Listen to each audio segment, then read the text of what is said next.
that long day behind you. Good times lie ahead. With company worth keeping, that'll bash a smile on your head. Come on in, the door's open, you'll find just the finest folks here. Pull up a chair, grab a drink, and lend our stories your ear. Cause we're the talk the tavern. Here you're always welcome. The talk the tavern. Promising beer and bedlam. The talk the tavern. Music, medicine, then some. The talk the tavern. The song's over. Here we come. Nice dance along there, Kevin. Thanks. Ed doing the white man nod to it. Okay, so I love that in our live chat here on Twitch where we have our live audience, like right as the opening music came on, it posted our trigger warning that we used to say out loud. But anyhow, welcome to the tavern, everyone. Tonight's topic is incredibly exciting and titillating. Stress on the first syllable, and I am drinking a black currant whiskey called Von Payne Whiskey for the second show in a row from Von Payne Black. And the really cool thing, and the reason I bought it, is it's got a goddamn gargoyle as a pourer on the top. And I'm not sure how I feel about it. It's a bit fruity. What about you, Kevin? What do you got there? Well, I am also getting fruity with you on this show, Travis. I have switched over to a local IPA called Wayward Sun from Poole in Dorset, which has got a slightly ruby-ish colour to it. Little notes of tropical fruit, quite dry, quite bitter, which I'm enjoying greatly. It's a very nice drop. It's like my mom. Not that dry. But definitely that bitter. Ed, what do you got? I'm drinking Sprite and Macallan's 12. Nothing special. Hey, how you feeling? Because you were like down for 6 weeks almost. 5. Yeah. Hell of a stretch. Feeling good. Feeling pretty good. Yeah. Good. How's that McClellan's? It's good. I wouldn't have it if it wasn't for my friends. My 60th birthday last year. Hey, I remember that. Yeah. Or as I like to call it, Pearl Harbor. Yeah, that day. And all my friends brought me alcohol, so it was pretty damn good. Aw. Oh yeah, I guess I do. That must be awesome having friends. It's almost as good as having alcohol. I gotta tell you, Kev, of all the parties I've had here through the many years, it was the smallest group of people, and it was absolutely great. It was grand. Nice. Because he invited me. So half of them canceled. And he showed up. Without asking if I could bring my kid this time. Though I might have, because he's of age and could have brought you alcohol. Yeah, he could have bought me alcohol. I don't know. Anyhow, let's do an opening toast. I think the opening toast should be... Ed, you got one for this? Nope. Okay. Here's to that chill air, because it makes you wrap yourself in a warm blanket and warm company. You're here. Yeah, we'll go with that shit. So, Ed, we're talking about, for tonight's topic, the Cold Civil War, which it's like the Cold War and the Civil War, but it's not just a U.S. Civil War.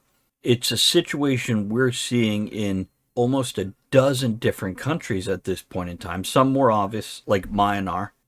I mispronounced it. So sorry, folks. Without looking at it, I always forget a syllable in there. Yeah, you missed an M. Yeah. It's got like 14 M's, 3 N's, 1 Y, and 7 A's. Yeah, exactly.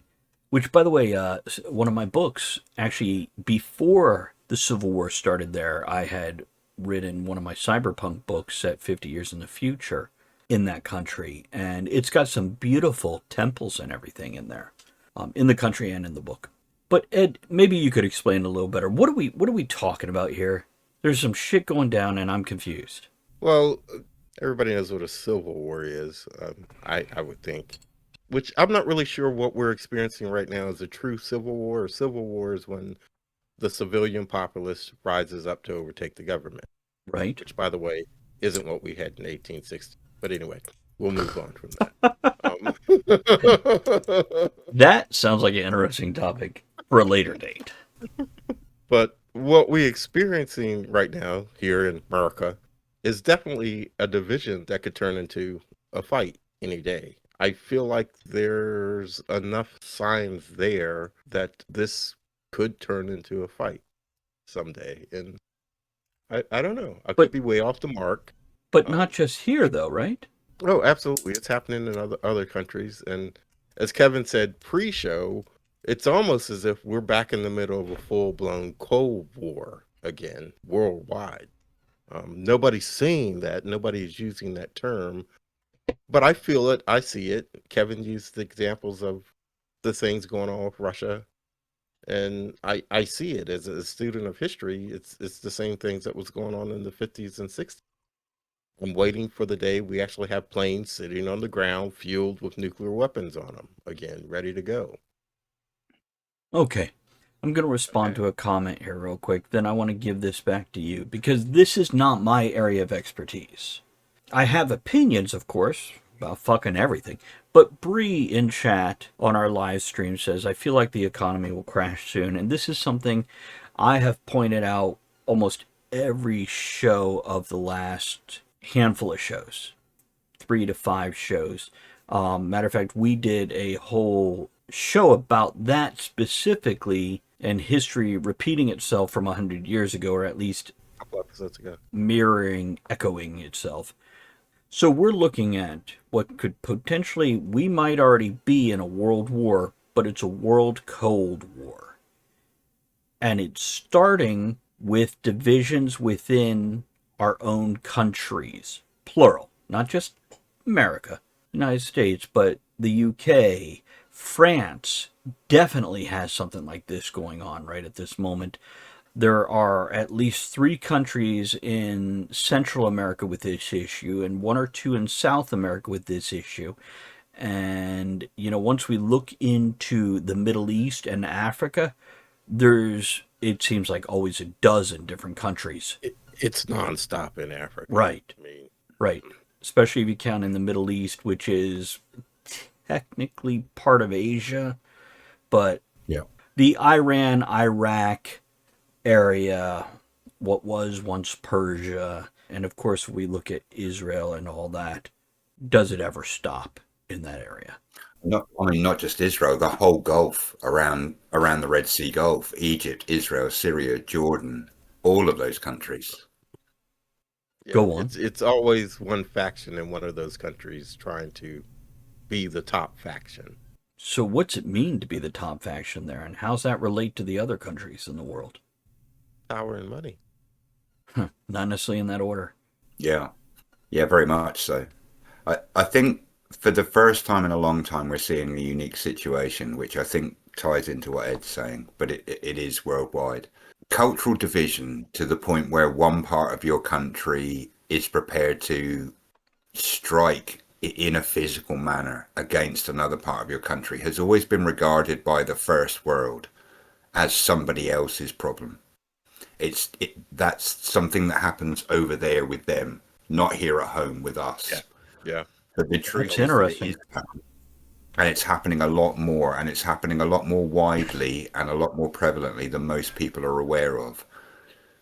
And because we're not seeing shots exchanged, because we're not seeing a physical confrontation per se, with the exception of maybe a bit of civil unrest in an isolated city or two, people aren't perceiving that there is a conflict taking Hmm. place, but there That undeniably is, yeah.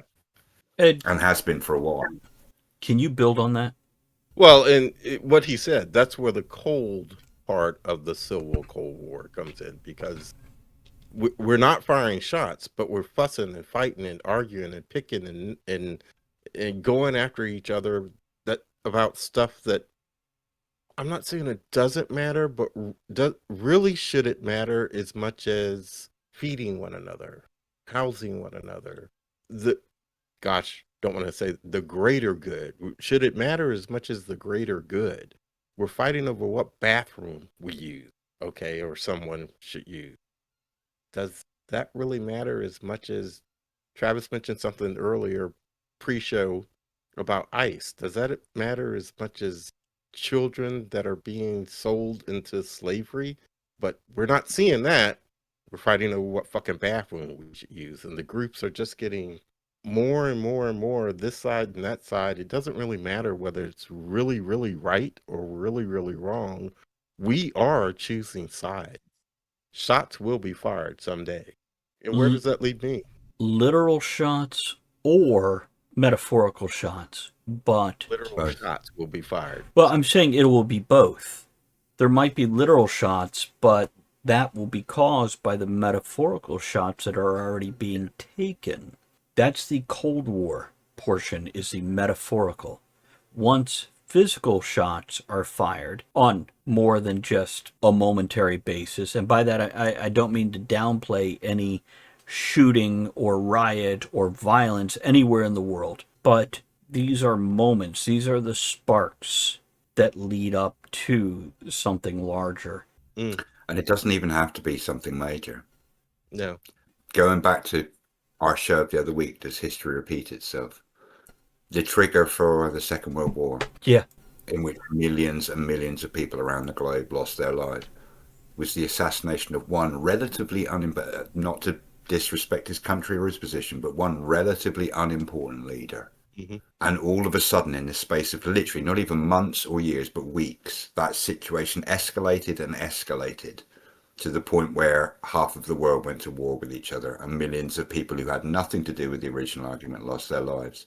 So Yeah. it's not like you need a massive international event to cause that kind of cascade of events to happen, which is what's so dangerous about the divisiveness that Ed's talking about. And it's not just American. It's happening right now in Britain, in France, in Spain. Right.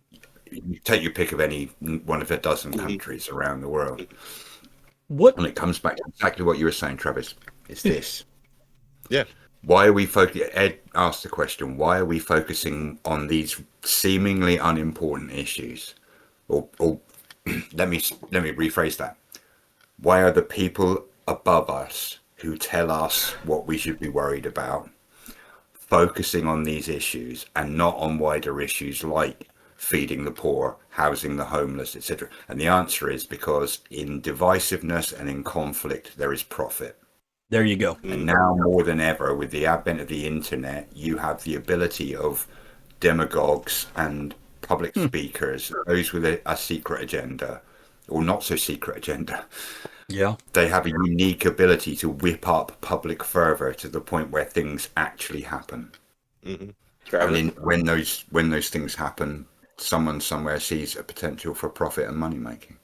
And Ed, all I was going to say is I was going to point at the money, as I usually do. And anybody that Okay. goes, somebody else has an agenda. It's always, as far as I've seen, follow that money. Follow them. Because human beings we're very lazy creatures. So as much as I love a good conspiracy, when it comes to larger government conspiracies, I often have to poo-poo the idea until there's a money trail. Once there's a money trail, I can see it. And Kevin, as you just said, with the advent of the internet and mass dissemination of information and disinformation, it's super easy to rile people up and pull those puppet strings to create that avalanche of anger and frustration and light that powder keg to create these individual little sparks, little explosion, little events, little this and little that. And then once you see one of those things, to hit it again and point fingers and place blame lays the gasoline trail to the next thing. But what's the benefit of that? And I know we already said money, and that's fair. We can keep banging that drum. But what's the benefit of manipulating people? Here, Kev, give me a second. I'll pass it right back to you. Let me throw this at you before you get to answer.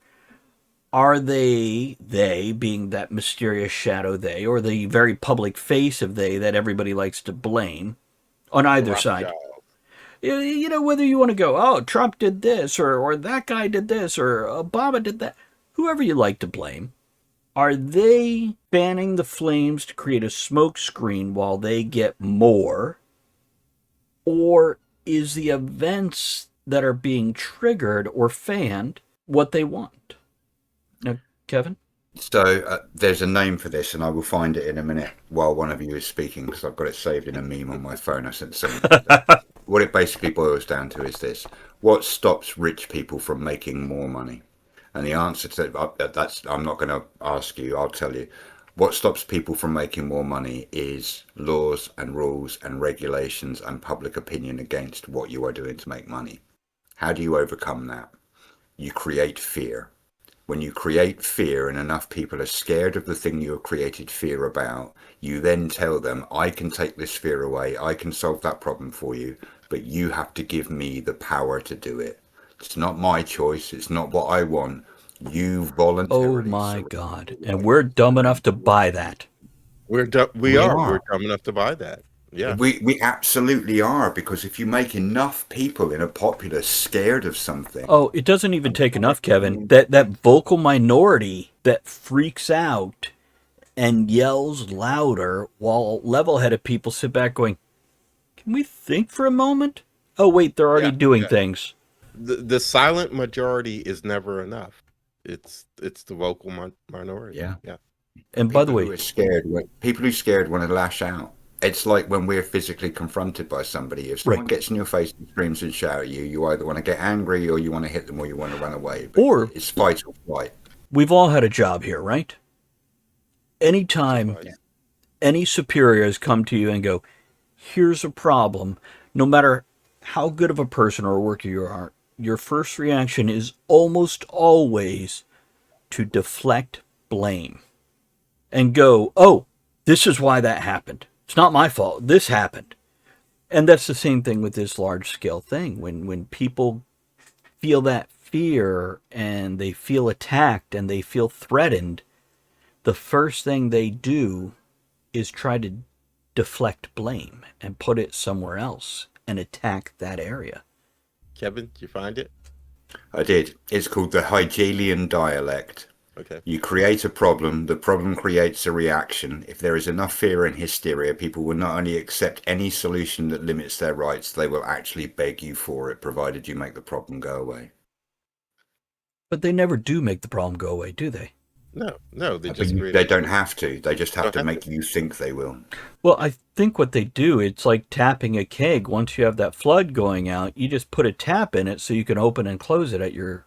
They never plug it. They put a tap in it that they can use again and again. Going back to something you just said a minute ago, Travis, about people want a target. They want an enemy. They want Mhm. something tangible they can They blame. want to blame something besides themselves.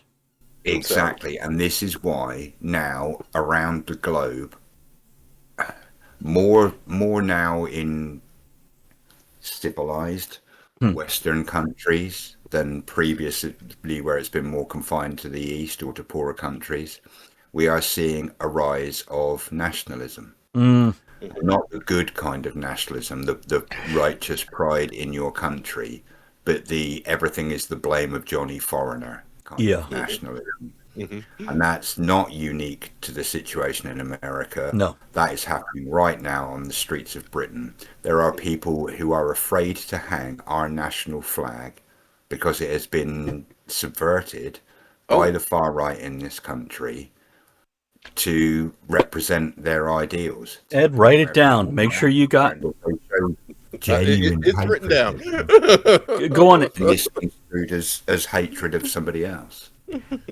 Yeah, I've written two things down. Yeah. The blame something besides themselves. I think Travis just said that, and I wanted to follow up on that because I often hear here we need term limits for Congress and senators. We have it. It's called the vote. If you stop picking a side and sticking with that side when you go to the polls, because Yeah. the guy that been fucking up for the last 2 years, 4 years, 6 years, or whatever, vote 40 the other years. side. Vote the other side. And guess what? Next time, when this guy ain't done anything better, vote the other side, okay? But no, we just want to blame something else besides what is actually happening here. Or And remember, there's more than two sides. right. Yeah, and if we could get one of the third, fourth, fifth, or even sixth parties to even get a significant vote, that's going to be a wake-up call. Ed, go on with what you were saying, because I just wanted to put that in, that there's more than two you could choose from. Mhm. Though it won't do you any good. But at least it's Well, ring what that Kevin bell. said about the flag, I think you and I talked about it, Travis. We really weren't doing a show. We just got on and chatted, talking about whether or not we wanted to talk about a specific event, which I don't think we really want to talk about. It's in the chat.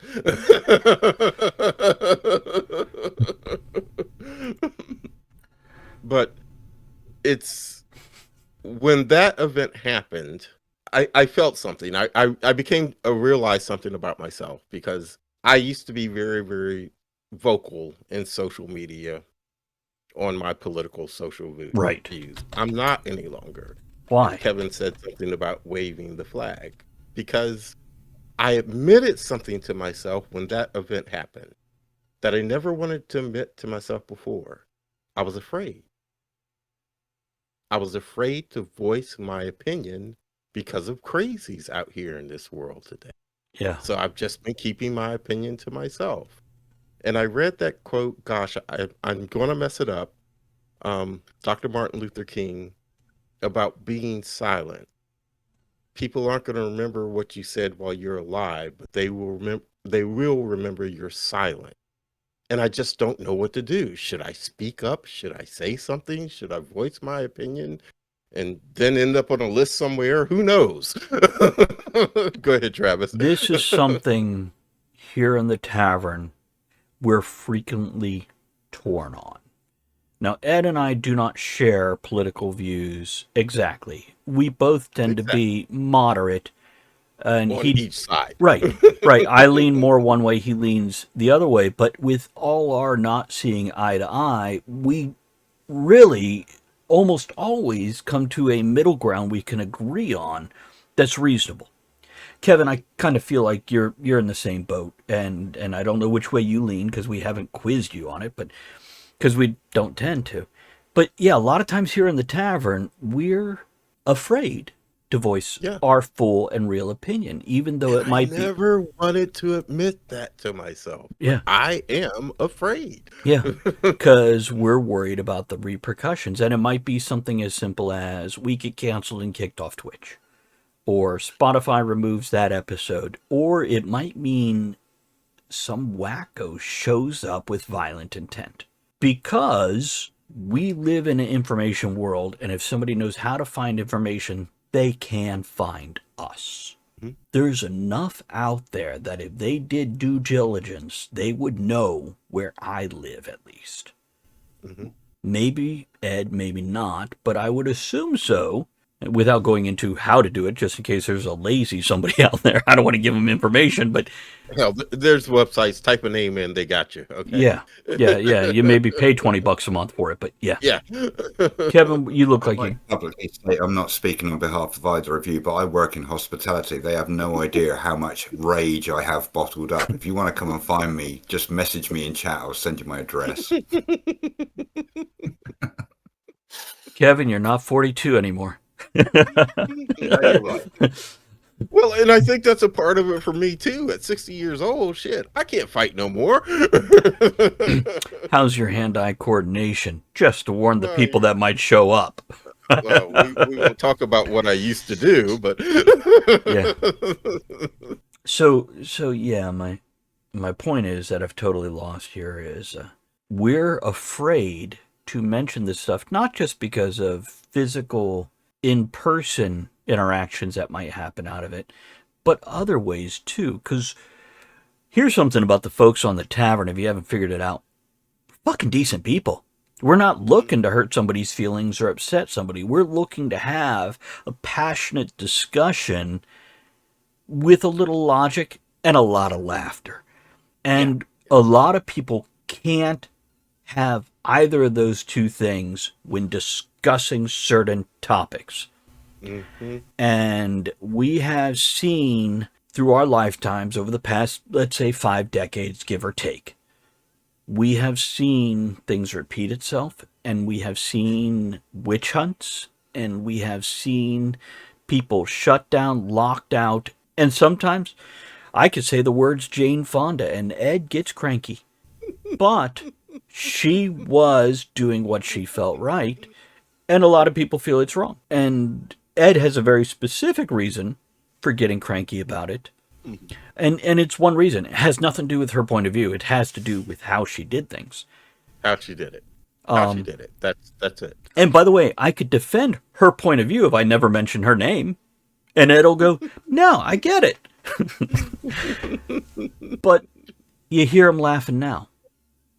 And that's the point. He could be passionate about it and upset about the topic without being angry with a person. Mm-hmm. And by the way, she's back in the news. Did you hear that, Ed? I- Basically, she's on Hollywood, in Hollywood, trying to protect free speech. Uh-oh. And what? You know what? The basis of the concept of the thing is reasonable, but who's going to make $1 off of it?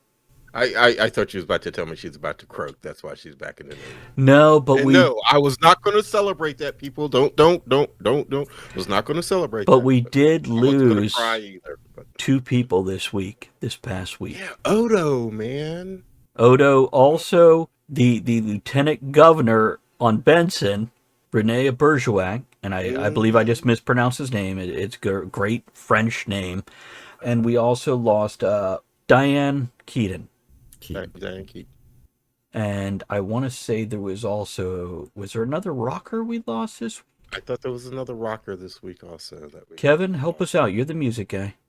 A pass on the rocker, but then the last couple of weeks I've done 14-hour shifts in a row. So my absorption of anything outside the walls of this building has been pretty slim. But I want to Hatred talk of about absorption Odo of that. for a second. Yeah, let's do that. It hit me in a different way. Tell me. Not because actor, oh my God, blah blah blah. It's the vulnerability of getting older. Because I was such a huge DS9 fan, and when I saw that, it's like, well, goddamn, there goes the reunion show. I'm too fucking old to see the reunion show now. Well, you're not. He is. Well, yeah, but when you put it in perspective, it's Odo, and the rest of them ain't no young chickens either. I mean, look at Worf when they did the last show. And, You know what? When people are still calling for a Worf TV show, I'm just like, no, that ship has sailed, folks. yeah, it's gone now. You know what? I wanted it. Let's It's bring gone. him in like he was in Picard. We can make him an ambassador and do a few cameos once or twice the first 2-3 seasons and then fade him out. Because, yeah, we loved Worf. Yeah, But really, I don't want to see any of the characters from the next generation again, because yes, I agree. that ended perfectly.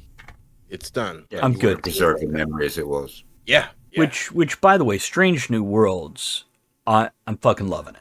Yeah. I'm loving it. And This show went off the rails, didn't it? Lower Decks is wonderful. I really like that. 5 seasons of an animated show that was probably the best plot forward show till Strange New Worlds came along and opened up for what happens after Voyager and more. Starfleet Academy is in the works. We'll see. There's an animated children's show for Star Trek, which apparently has a lot for adults in it, but I haven't watched it, so I have no, Kevin, I can tie this in for you, man. Star Trek was about coming together. Every single series and movie was about overcoming differences between very different people. And one of the key features of Star Trek is once you take money out of the picture, we can move forward as a species. Now, later series brought back you vie for power, thus control, but it's power in a different way than financial. Because that's our human frailty, isn't it? Unless you're Ferengi, war is good for business. Okay. But one of the rules is also peace is good for business. So they're opportunists, man. Ferengi was not what what Gene Roddenberry designed for Ferengi. He wanted space caveman, and they turned out into money grubbing motherfuckers, which I'm not complaining about because we enjoyed so much of it. But yeah, this is a lesson we're What you're looking. saying is they were originally cavemen and then became money grabbing bastards. So what you're saying is they were British. Or They were human. human. Yeah, you no longer have the monopoly on that. Yeah, it used to be a good joke, and now we can't even give that to you. I'd like to tie something Travis said in earlier, which relates to what we've just been saying, and loop it back round to the topic of the show. Sure. So you said earlier that you guys have never really, just because it's not come up in conversation, despite the long time we've known each other, we've never really sat down and had a conversation where the three of us have gone, right, you tell me exactly where you sit on the political spectrum. No, we haven't. No. Hasn't been And it's necessary, not- has it? No, No, it not at hasn't. all. And I think because we've come to know each other as people, and we realise that I think all three of us, regardless of where you might sit on that sliding Spectrum. fictional left to right scale, that really I think has an awful lot less relevance than people think it does. All three of us have an appreciation of the overriding bigger picture, as Yeah. I mentioned earlier, things that are more important. Right? So we know each other well enough to know that if that conversation never did happen and we found out we had different points of view, we would all go, fair enough. Okay. I I wouldn't. don't like you any less than I did before we started this conversation just because you don't agree with me. I wouldn't. I would sincerely dig in why you feel that way because I respect both of you so much. I want to know more. You guys, over the years, I've said when it comes to subjects that are strictly American Right. in political nature, do I have an opinion? Of course I do. But I don't take my opinion as being as knowledgeable as yours because you live in the country, you experience it. There's a 3,500 mile gap and an information gap between you experiencing it and me hearing about it from a distance. But maybe I'm naive, but because I believe the world is smaller than it really is. I think what you probably hear in the UK is about America is probably more truthful than what we hear in America. Yeah, about so America. this came up a few weeks ago. Yeah, when we were talking, I keep saying that to him too. maybe there's less disinformation in Mhm. reporting outside of the country than there is Right. in the world. Yeah, internal propaganda is fucking huge. Various medias, yeah. The point I was trying to make is that I would have no fear at all in having that conversation with you guys. Oh, absolutely not.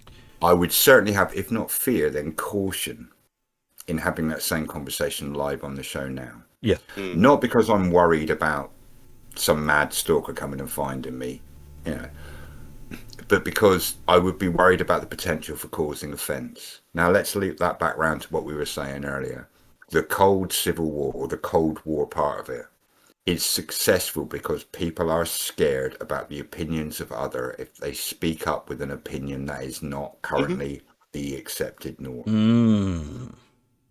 That's why it's become successful at the moment, because going back to how easy it is to disseminate information at the moment, Right. that means it's also very easy to disseminate your opinion to your neighbour, to the guy you work with, your boss, the guy in your corner. If they'll listen. But Yeah. more importantly, we're concerned about not the bigger picture, what would the country think of my opinion, but what would the people I interact with on a Right. daily basis think of me? Right. And that comes back to the quote I read out earlier. If people are scared enough, they will keep quiet and allow somebody else to offer a solution to the problem. That means you don't have to be the one to step up and bring the solution yourself. Yeah. And that's why we're seeing this Cold War thing taking place at the moment, because opinions are so polarized, so different, so pushed deliberately by the people who want to see it happen away from a centrist point of view. You're either here or you're here. You're not allowed to be there or there. You can't toe either side of the line. What Yeah. are you? Are you left wing? Are you right wing? I'm neither. I'm here on this subject. I'm there on that subject. I sit in the middle on that. But you're almost forced to identify yourself as being one thing or the other. Going back to the there are only two choices when in fact there are multiple ones. Travis. I'm sorry, I want to give it to Ed, but first let me answer Bree, because Bree says, so are they trying to censor us by fear now? Exactly. Yeah. That's precisely the point Kevin was just making. Hmm. Ed, and Well, then pass it to me when you're done. you had a great point. You said that if they listen, because that's the thing. I've often thought about. I have a YouTube channel that's dead, and I often thought about. I want to get on here. I want to talk about this. I want to get on here. I want to talk about that, and I want to get on there and talk about the other. But when I want to talk about these things, I actually want people to engage. I Mm, don't just want the other side to say, or I don't, not necessarily the other side, the person that doesn't agree with my opinion to say, well, he's an asshole, he's on that side. I want them to engage. I want them to listen.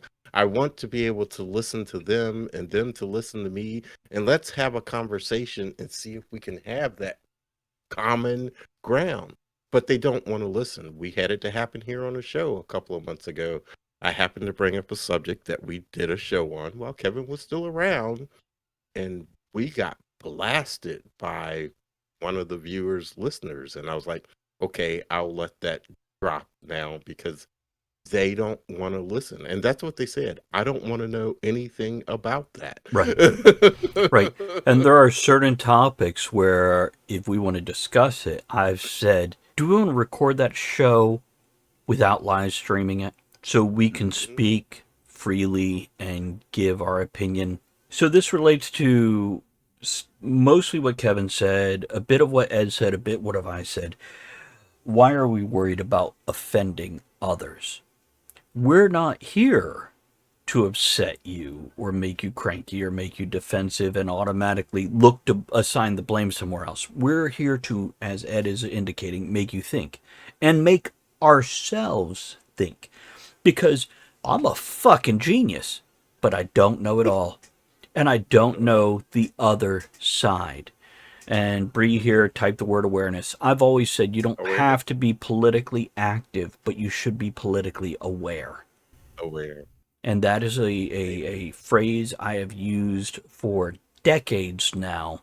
You don't have to be politically active, but at least know what the hell is going on and be able to discuss difficult topics. And by discuss, I mean, Kevin, shut up. Let me tell my side. Travis, stop talking. I've got something to add.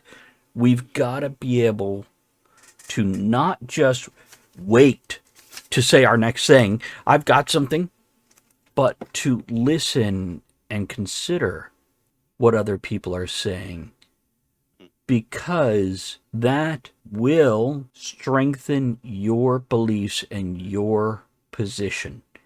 Now, it might do it in a very surprising way of making you realize there's more to the topic than you had even considered or looked at.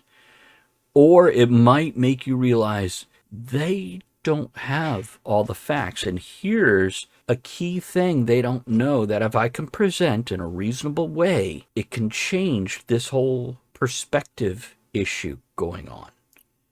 And that's what I wrote down here for my next note is I wrote down, why are we worried about offending others, which I just addressed a bit.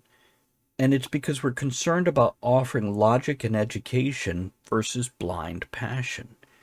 We're looking at, we don't want to key a defense reaction by trying to have a conversation. We want to key curiosity, doubt. And by the way, don't come at me telling me to cite sources. I can go find them. But a lot of mine, it's a conglomeration of information. But more so, Right, it's pattern recognition for my part. right. It's, I'm really good at research if I can take all that research, jumble it together, and create something to move forward. And I adore somebody who could fucking do research and cite sources, but that's not my strength. Ed, you're a bit better at that, I think, yeah? It not as much as I used to be. Kevin is a Google whiz. I know he could pull shit up in a heartbeat. Google is, yeah. But Ed's a deeper research guy. Kevin, you're a surface research guy. And defend yourselves if I'm getting it wrong. But this is what I've seen from 10 to 25 years experience. To tie into something you just said, which I think is quite interesting, and it's a topic that we've actually, some years ago now, did an entire, much longer show back when the show format was much bigger. 3 hours. Why are we worried about offending other people by expressing our opinion?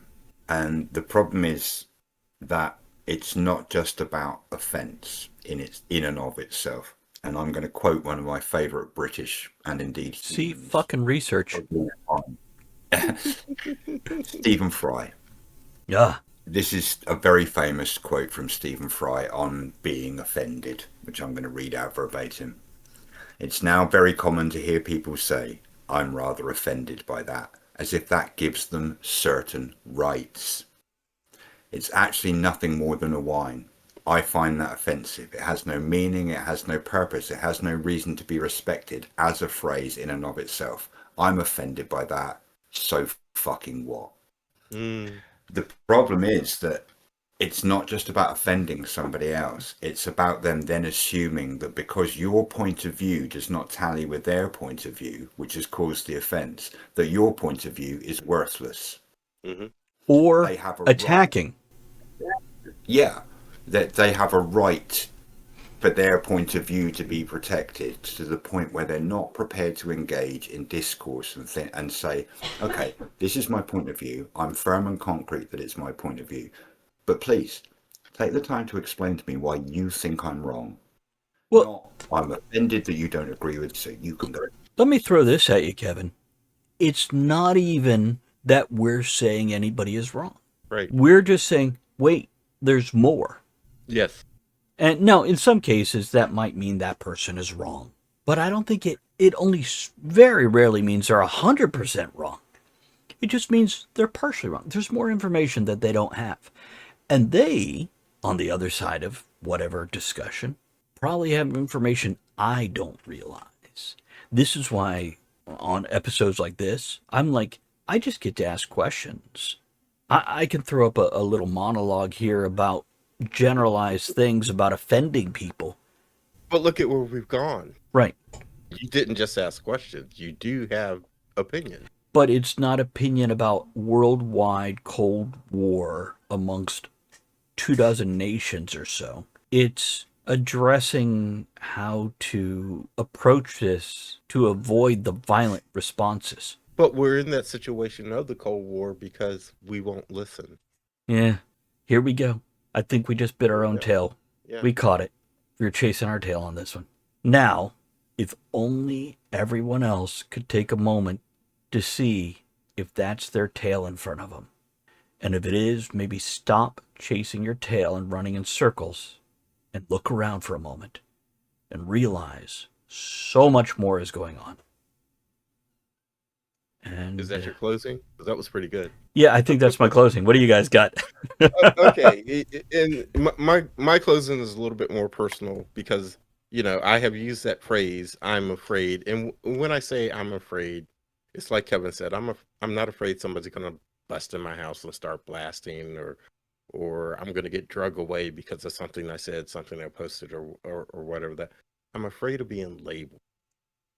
I don't want the nasty labels that people have been using today. And another part of that is, as a moderate, and I'm going to say it, as a moderate conservative, where I do see some things on the other side and agree with some things on the other side, where does that leave me when the shooting starts? Standing in your house waiting to see who shows up at your door and if you have to start shooting too. Evan.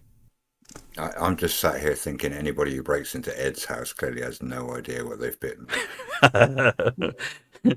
What about your closing for the topic? Closing topic. I think one of the most important things we've come out of tonight, and it ties directly into what Ed's just said, is that the reason the cold side, the quiet division that is appearing in so many countries has been so successful is this false concept on a sliding political scale from here to here, that everybody has to be here or here. Yeah. As Ed has just said, when somebody pulls the trigger for the first time, I guarantee you it ain't going to be somebody who sits here. It'll be somebody there or somebody there. And some would say they've already done that. Does not necessarily follow what you're being told, that it will always be this side or it will always be that side, but it will be somebody from that end of the spectrum. Mm-hmm. And the people who will suffer is everybody sat in the middle between the bullets. Mm. And you know what? It might be somebody from one of those sides shooting somebody on their own side. Yeah, Which, Because they weren't far enough this way or this way on their side. weird. Okay, let's wrap this up. One of our tougher subjects, folks. We have so much more to say that, as we discussed, we've been afraid to say. We're afraid to offer honest, open, and express ourselves in these opinions because of knee-jerk reactions and defensiveness, because that's never what we want to trigger. We want to trigger a conversation, and when it gets uncomfortable, we want to laugh for a moment to relieve that so we can move forward together. Check us out next time. We'll look forward to it.